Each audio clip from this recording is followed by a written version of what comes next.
I think people are really struggling with the concept of teamwork right now and how to foster true teamwork in a hybrid or fully remote environment. For me, the truth of it is not that these are new issues. It's just that remote work has been a big spotlight that is shining in a dark corner that, teamwork was never really all that successful before COVID either. Hi, everyone, and welcome to Design Development, your hub to learn direct from top performers in real estate development, design, and construction. I'm your host, Rens Hayes, founding partner of H&O, lifelong learner, and I am personally obsessed with high-powered organizations and the leaders that guide them. If this is your first time listening, thank you so much for tuning in. And if you're a returning listener, welcome back. Let's go. It is with great pleasure to introduce today's guest, Peter Bartash. He's the founder and CEO of Port One Companies. And yes, I said companies. Within Port One's portfolio, they have 5 different businesses. So today you're going to learn about why he focused on building 5 businesses instead of focusing on one. They've also accumulated over $100 million in assets. Pretty impressive.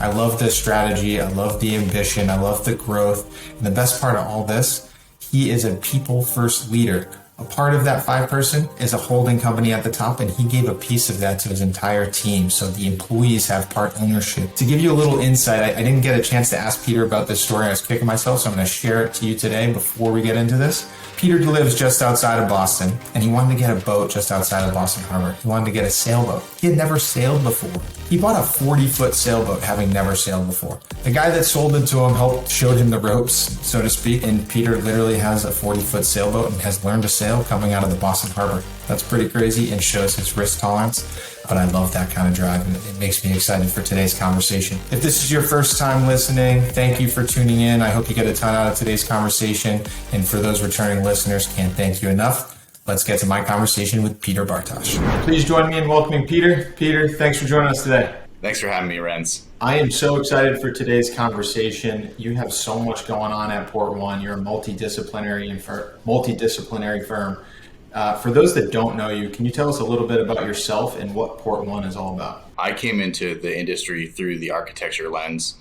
I was a practicing architect for almost 10 years, getting into it. And it's a long and winding road that led me into real estate investment, which led me to real estate development, which led us to where we are here. But I've always loved problem solving and figuring out how to translate skills from point A to point B. And I found that everything I learned about being an architect and thinking critically about pulling pieces together and solving massively complicated issues applies to every aspect of what we do here now. Yeah, that's really cool. And you pointed out solving massively large problems, right? Bigger the problem, bigger the opportunity. So don't be afraid of that big problem, right? Like see the opportunity in it and try to solve it. Yeah. I don't know what it says about me. The other thing you pointed out there is it wasn't a straight line. Like architecture was the lens that you entered this industry, and you didn't follow like this very straight, clear path. Like you didn't have a step 1 to 10. How do you start Port One Companies to be architecture investment development firm? You figured it out as you went, right? Correct. Yeah. And it's the thing I always laugh about when I hear other founders and folks talk about their businesses is they talk about their plan. This was my plan, and this is the vision, and it's always so beautiful and succinct and perfect.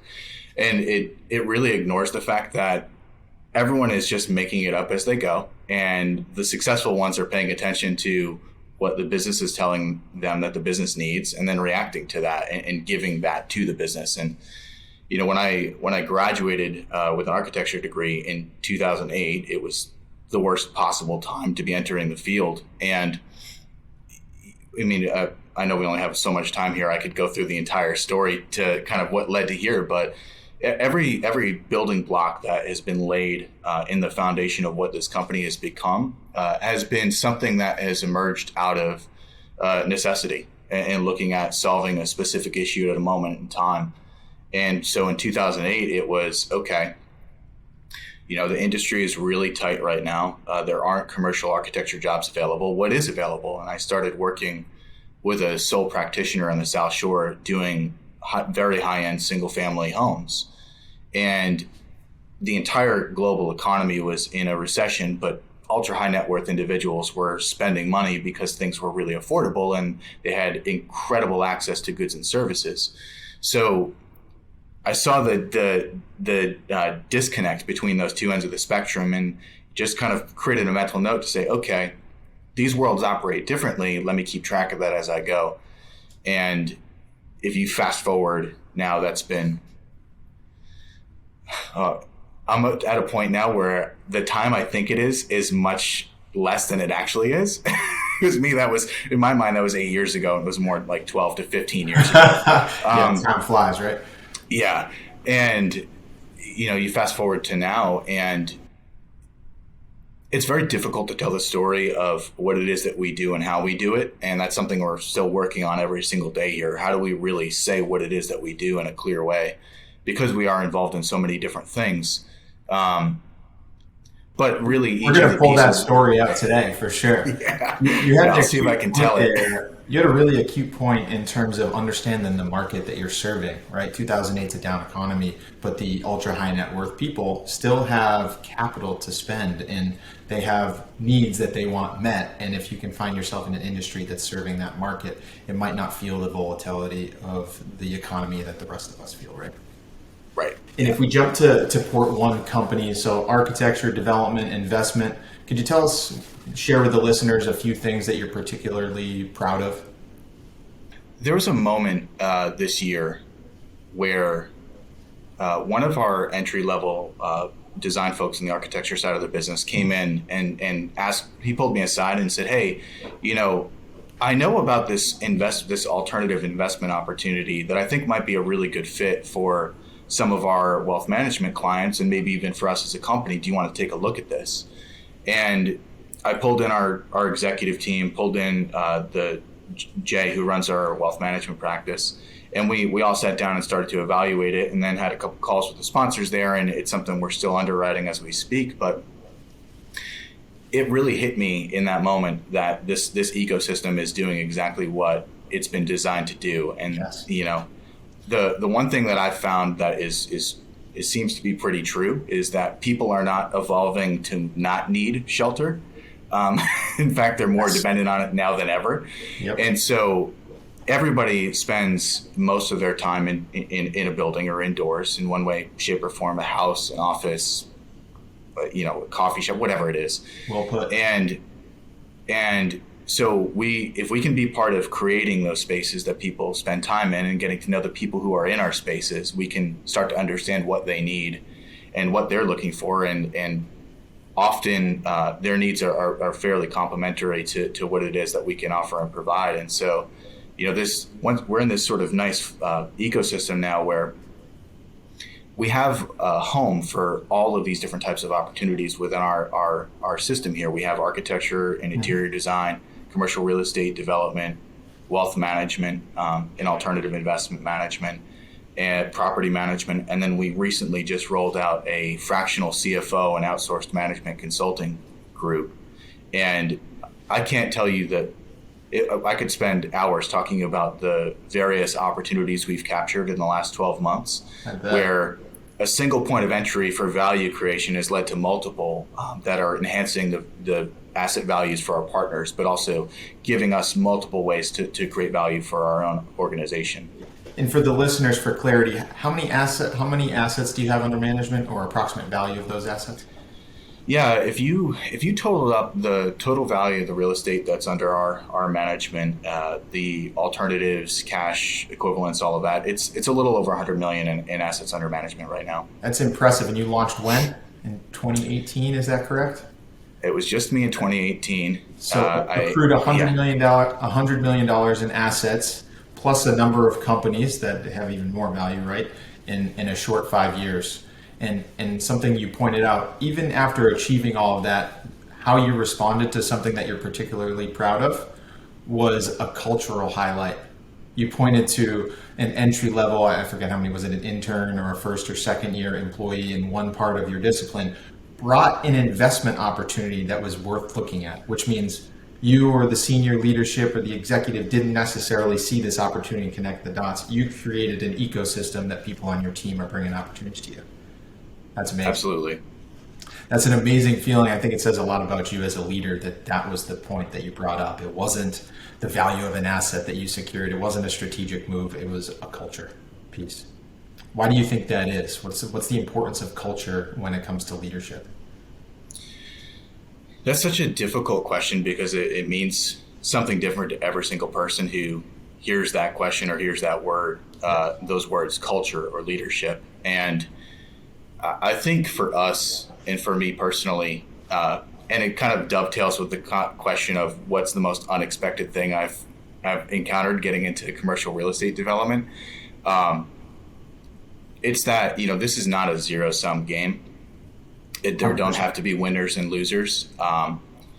And when we rolled out the holding company structure for the business, which I know we'll talk about here today at some point. Yeah, we can put it in now. Yeah. I told a story that I hadn't told publicly to our team here, but the condensed version of it was essentially I remember being just about 7 years old, and my parents had sat us down, my sister and I, on the couch, and they said to us, "Look, the bank might take our house tonight. It depends on whether or not this check clears for the mortgage payment. And if they do, we're going to be okay. But we just want to let you know that that's what's going on, and we're going to do everything we can, and we're going to be okay." And I told a much longer version of that story. But realistically, one of the things I always hated about trading my time for money as a service professional within the design practice was that it really, it did feel like a zero-sum game, that there were going to be winners and losers in that race. And in starting this company, and my ultimate goal for this company was and is that, every single person here is trading their time for money and creating value. And I can't tell you how one person who draws bathroom details is more or less than one person who's good at reading legal agreements and structuring development contracts. They're all integral pieces of this system here. And I know what it felt like, to be in that position where I was uncertain about the safety and security of my family as a kid. And what I told everybody here is, and what we're working on accomplishing together, is that I don't want anybody who's here to ever be in that position. There are a lot of people here with young families. There are people who they have their own goals, ambitions, things they want to do in their lives. And my job is to help them accomplish that, and to provide them that base of safety and security that allows them to do what they want to do. What a powerful story that is, and what a worthy endeavor and mission for your company. I applaud you in that mission. Like, if you can create a company where people have a fulfilling career, but also the financial security and know-how that they're going to grow and learn, and opportunities are going to be present because they're a part of your company, I think is really special.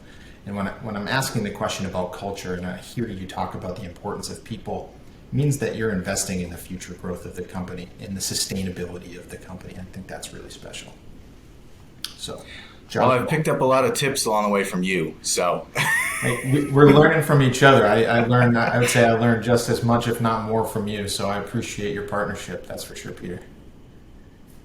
In going through that, so creating financial security and opportunity for your people, you created a holding company. So we've gone through the number of assets, real estate, you have architecture, you have investments, now a fractional CFO, and I think some other businesses that I missed in there. You've created a holding company, and a part of that holding company, employees have a percent of ownership. Is that right? That's right. And obviously that's tying together this entire mission. Could you tell us a little bit, like, what went into, like, how did you figure out how to do that, and like what went into creating this holding company? If you can imagine right now, just numbers streaming down the screen as I'm like trying to visualize. That's what it was like trying to put this together, because the benefit of having these different, they're all separate companies. And so I'm able to go to a development opportunity and say, we can provide design and that can create value both by accelerating the process, but reducing the upfront risk to the project because we can carry those costs versus having to spend cash to acquire those services outside of our organization. And so there were definite benefits, but the economics and delivery processes and methods for those businesses couldn't be more different. Compensation structures for employees are entirely different, and even just experience and hierarchy within those industries is radically different. I know I still have it somewhere, this piece of paper where I sort of drew out this idea back in the beginning that I wanted to find a way to let other people who were working in our company participate in some of the investments I had made personally. But I was asking questions. No one could really give me a good answer on how to structure that. Not a lot of people doing that. Mechanically. You got to find the right people. Yeah.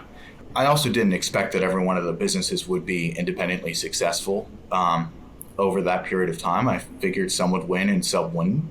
And they've all been successful. And so it quickly became a need, just out of personal necessity, that I found a way to tie this together so that I could more effectively allocate my time to the various businesses, but also really bring this ecosystem into a single sphere.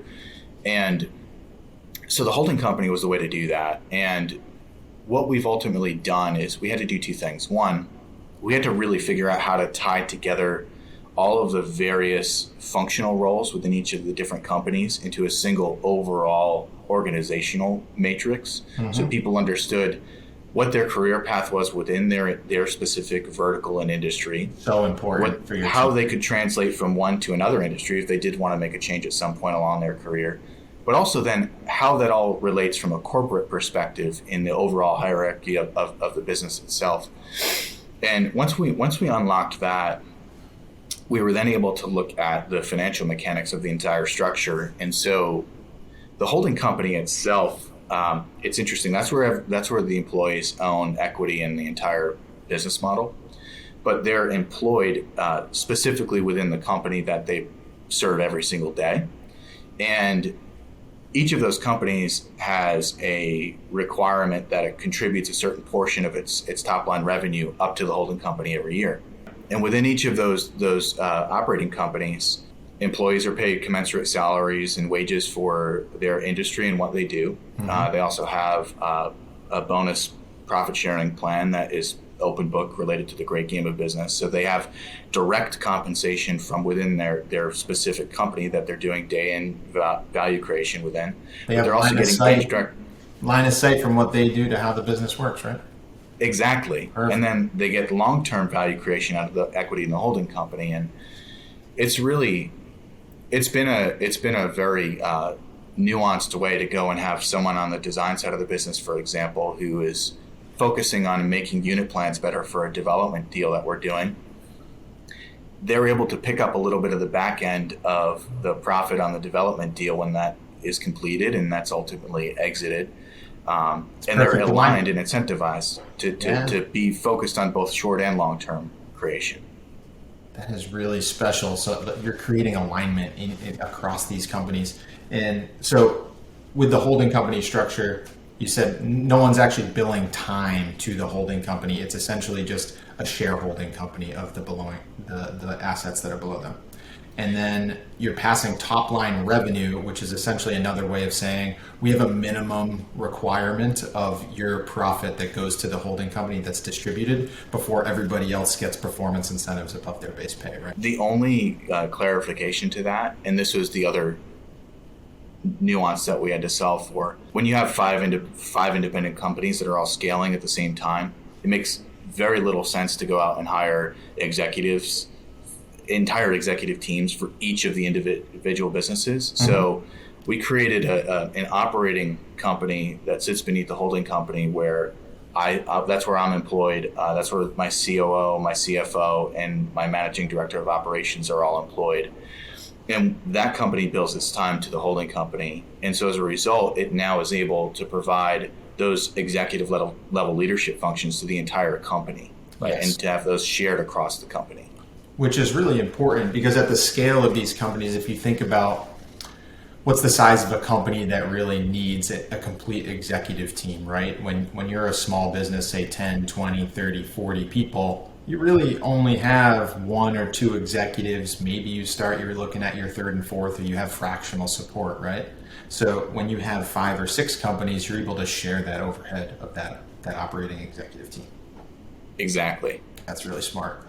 I, for one, am excited to continue learning about all this from you, because we have similar vision for where we're going in our company. And it's really exciting to see you execute, and I get to watch it right before my eyes. Thanks. So, open book financial management. So you started this just over a year, used the great game of business. We're big advocates of this. I think I'd ask the question on why. I think you already shared your story and your mission. It ties in perfectly. It gives people clarity and understanding of the financials to give them an understanding of value and financial security. Did you have any hesitations going out, or what was challenging and going from how you used to run to opening up the books to everybody? Like, what are the hurdles or obstacles you had to overcome?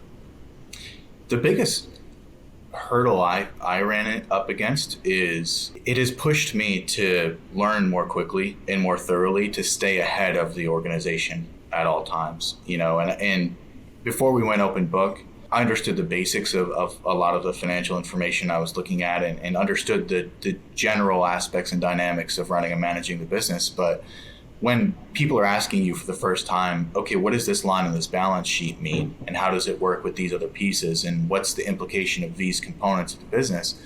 It's pretty humbling when you're in a position to have to explain it, because you're not only explaining it, trying to explain it clearly, you're also explaining it to someone who has no foundational knowledge at all to even draw from to have that conversation. It's almost like speaking another language in a way. And it is another language, 100%. Yeah. And that was a big eye opener for me. But other than that, it was refreshing and enjoyable to have non-project specific or client specific reasons to be talking about the business together and to be learning together, which I found to be really, really rewarding. What kind of feedback have you gotten from your team now that they're a year into open book financial management and financial literacy training, right? I'm sure you had to go through financial literacy training with the whole team. Like, how has their behavior changed? Like, are they asking new questions? Like, how have they really adapted to this new style of work? At first, they were, I would say, a bit intimidated by the whole concept, and rightfully so. It's just a lot of new information, but everyone was willing and able to participate. There were some great wins throughout the year, and some pretty big misses on just internal initiatives where we said to ourselves, we're going to improve in this way, and we're going to measure it in this way, and we have this time frame, and it didn't happen. And I think that was a humbling experience for a lot of people here. But one of the interesting things that I think was the first big eye-opening lesson for the people here is understanding of how owners get compensated within a business versus an employee, and really what that looks like. And on paper, or on the surface and on Instagram or wherever else, oh, here's this owner who's just rolling it and everything is great. Yep. And then you get into it and you say, well, yeah, on paper it's great, but you could have a fantastic year on paper and have no cash if you're not careful. Let's dig into that a little bit. So could you let's share with the listeners, like, what are the ways an owner makes money? Yeah. And I mean, Rens, you're a pro at explaining the answer to that exact question. So hopefully I pass your test. I've been trying to learn from you. But it depends on how your business is structured. But typically, if you do receive some form of regular income, that can happen in the form of a guaranteed payment directly from the business, which is not coming through a W-2. It's coming on a Schedule C or a 1040, depending on how you're structured. And this is all in the LLC structure here. Yep. So that's the basis of anything I have to say right now. But you have, sort of what cash is available, right, that you can take from the business. And the way you look at that is, or at least the way I look at it is, there's a minimum threshold the business needs in order to be stable, right? And that cash has to be sitting in an account, not touched, available to the business to manage through the ebbs and flows of working capital. You got to have that figured out. Coming up with a working capital equation is a really hard thing to do. There's no perfect answer. It's different for every business and how they come up with it, right? Well, it's because you have there's 7 never enough. businesses or something to figure it out for.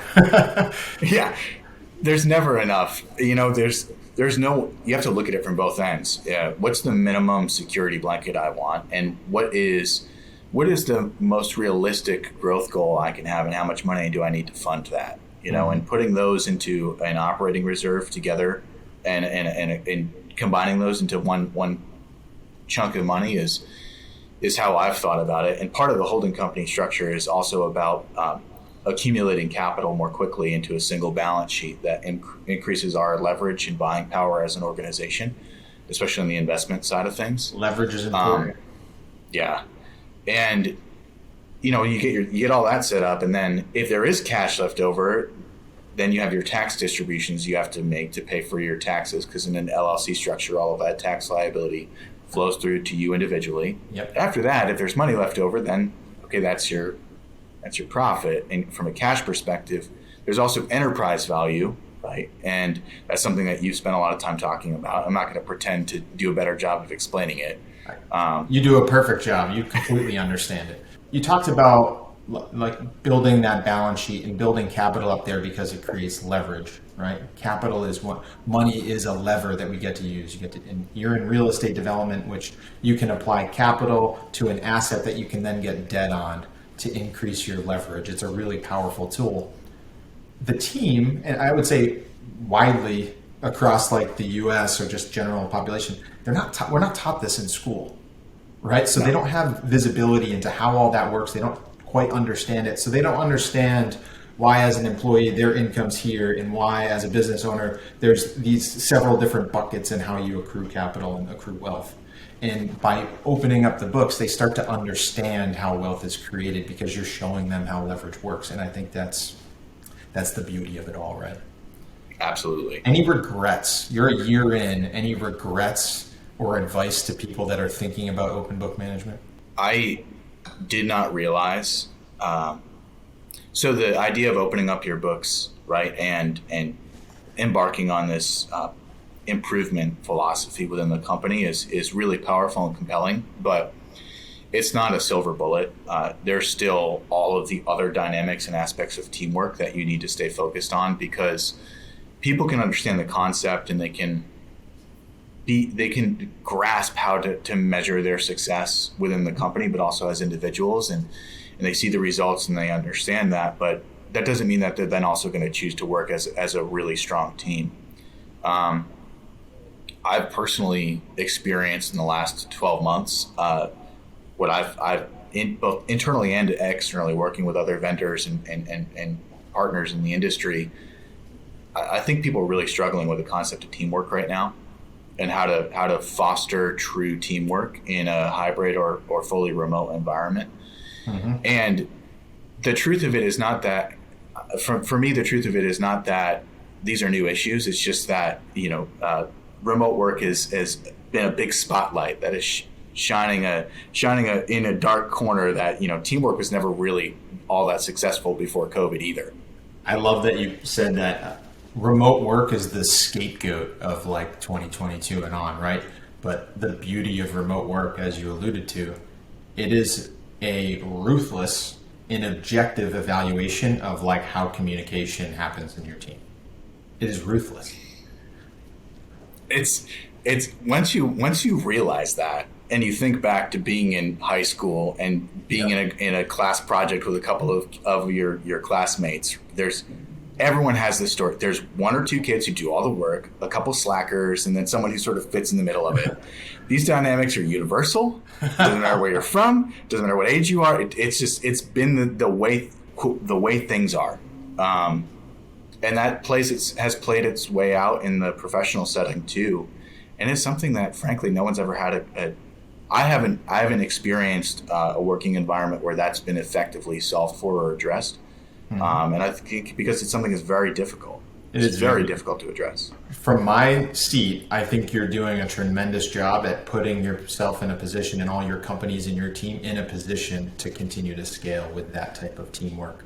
Something that's really important for companies to consider in building a team or attracting talent is, what does level 10 talent think about your company? Do they even know about your company? What are you doing to attract them? Like, why should they invest their career with you? And if you can't articulate that and you're not shouting that from the rooftops, they're never coming to you. I hope today design development is a way to help tell the world what you're doing at Port One, because I think you have the culture, you're creating the opportunity, you have the transparency, you have so many of the pieces that are going to attract that type of talent, and the future is bright. The multidisciplinary move, I'm sure you've thought long and hard about this. There's one approach where you stay focused and scale, right? Like if you think about the size of even just the United States, there's plenty of work out there to scale just an architecture company. There's plenty of opportunity to just be an investor, to just be a developer, to just have a CFO company. Why try to do all of them? Like, what went through that thought process, and how did you end up with being such a diverse company?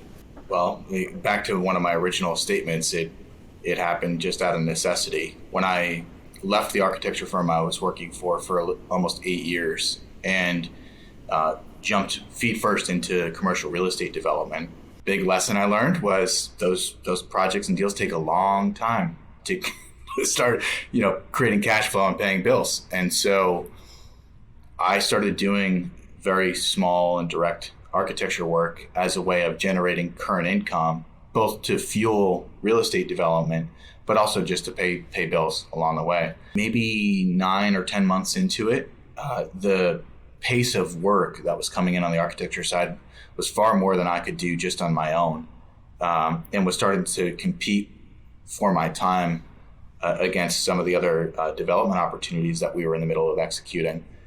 And so I started to build a team around servicing the design work and focusing only on development. And then, you made a comment earlier about sort of the power of capital and leverage, and all of it, everything we were doing was in service to capital. The product we were creating wasn't even necessarily a product for a single end user who's going to go live somewhere or work somewhere in a building that we designed or developed. It was ultimately that we were creating an investment product that the market was asking for, and that investment product was going to create value for society in a way that I think few people really realize. You're at these neighborhood abutter meetings and neighbors are upset about a new project or development coming in. And I don't know that anyone's ever done this, but I'd love to see a map or someone to sort of draw the map out to say, okay, of these 40 abutters who came in screaming about this project, right? Who has a life insurance policy with Guardian? Who has, who was a teacher and is getting, a pension from a pension fund? And to find out which of those various institutional entities were investing in these exact types of projects that we're trying to get approved and develop. And so when I realized that, that we had a real need for capital and that had grown beyond. That is such a smart approach, because if you can connect the dots, you can show that it's in their best interest to support the development, right? Because it's creating leverage and capital to provide those services. I realized that we needed the money to execute what we were planning to execute, and that the needs of the business had outgrown just my immediate friends and family network. So I started looking for capital from other sources, and that's where I had met Jay, and who's Jay? Did you share who is Jay? Yeah, so Jay is he runs our investment company. Jay is had an extraordinarily successful career as a wealth manager focused primarily on alternative assets, and so Jay and I joined forces earlier this year. Formally, he came over and we launched that end of the business. But with that, we also... Thank you for sharing. What is an alternative asset? So there are different types of alternative assets. When people think about investing, they think about retail stock trading or just trading securities. Stock market and real estate, I would say, are your top two investments, right? So alternative might be private business? Investing in hedge funds, investing in private companies. So there's a bit of a private equity lens to it. Other illiquid assets such as real estate. And then your investment company, you look at that as a different company from the development company? And where are they generally investing? What's that part of your business focused on? So mutual funds, ETFs, private equity deals, real estate, really, they are investing in some real estate, but also in non-real estate. And that is specifically and exclusively a wealth management practice that's registered under the SEC. It's a registered investment advisor, and it is independent from development because it's an entirely different business model. That's great. Yeah. So, and I'm sure you have your own source of capital within that wealth management arm or investment arm, and then you're also taking on outside capital to help manage their wealth. Moving on, I want to understand, what can we expect from Port One over the next 5 years? We've had a lot of conversations about that in the last 19 days here in 2023, because the world is a dynamic and ever-changing place. And the thing we've decided that we don't want to do is grow for the sake of growing. Well said. We really want to be intentional about our future growth, especially now that this is effectively an employee-owned company, and that we need to be thoughtful and responsible about what that growth plan is. And so it goes back to teamwork, and that's been the foundation of that conversation. We've decided, our operating theory is that the ideal team size is somewhere between 20 and 35 people. Really, once you get past 35 people, your top line revenue or bottom line revenue does not grow in a direct proportion to the number of bodies you add after that. Other than in very unique or specific cases. And so why do you think that is? Because all of the fundamental aspects of how to manage and operate as a business beyond that size, it changes. It changes materially. And when you're in the 36 to 74 person realm, you don't have access necessarily to all of the systems and processes you need to really be successful. Yeah, you're 100% right. Like there's plateaus in perfect team sizes, right? It's not a 50-person company might not be more profitable or better than a 40-person company. You might have to get to that 75, 80-person company to hit optimal organization again, right? So you don't always want to just chase that next dollar or that next 5 or 10 hires. You want to make sure you're having a plan for the future.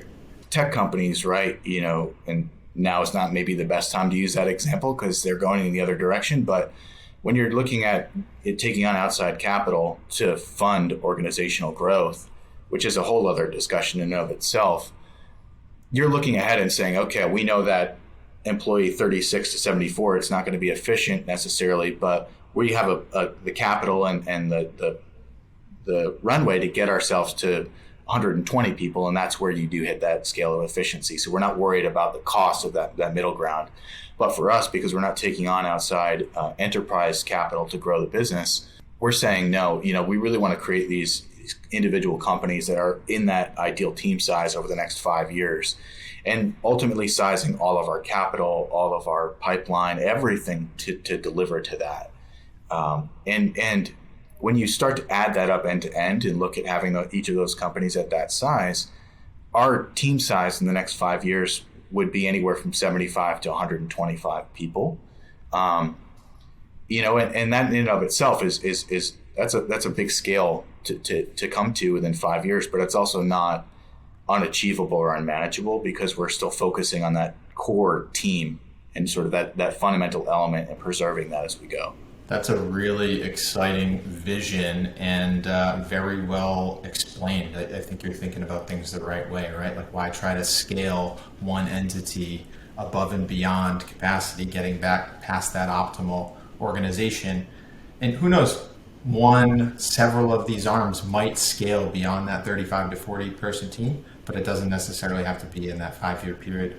I think there's certain size or certain points in a company where pausing is helpful, right? Because you optimize, you learn, and you get a bigger vision, or you understand the path forward that you're going to run into.